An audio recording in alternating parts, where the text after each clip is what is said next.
Hi, everyone. 2 additional Nashville firefighters have been placed on administrative leave, and the department is changing its protocol after a NewsChannel 5 investigation. Yes, we first reported that an ambulance left a gunshot victim at his home after they figured that he just couldn't survive. Well, police later called the ambulance back, and it took the patient to the hospital when they realized he was still breathing. Investigative reporter Ben Hall broke this story.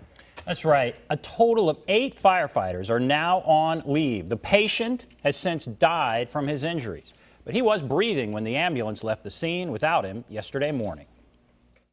If I can get everybody's attention right quick. For a second day, the Metro Fire Chief and Fire Department Medical Director did damage control. We're going to review those tapes. Answering questions about why a man who shot himself in the head at this townhouse in Hermitage was essentially declared dead while he was still breathing and left to die.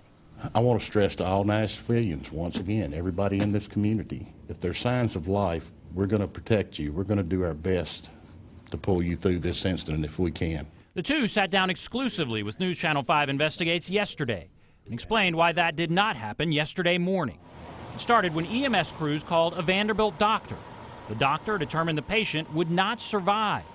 EMS crews wrote on their report, "Injuries not compatible with life," and left the scene.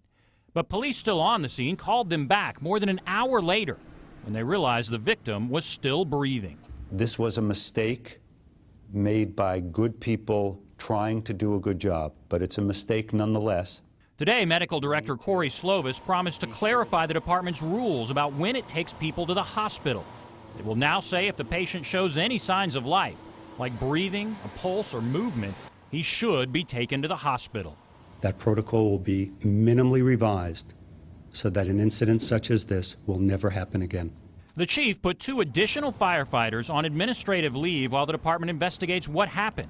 Vanderbilt issued a statement saying it is reviewing why the doctor told EMS crews not to transport the patient. The delay meant he was finally taken to the hospital more than 2.5 hours after the initial 911 call came in.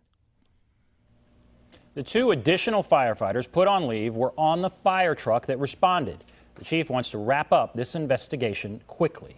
Well, how long does he think that's going to take? Well, that's a lot of firefighters that are off the job right now, so the chief is hoping to wrap it up in a couple of days.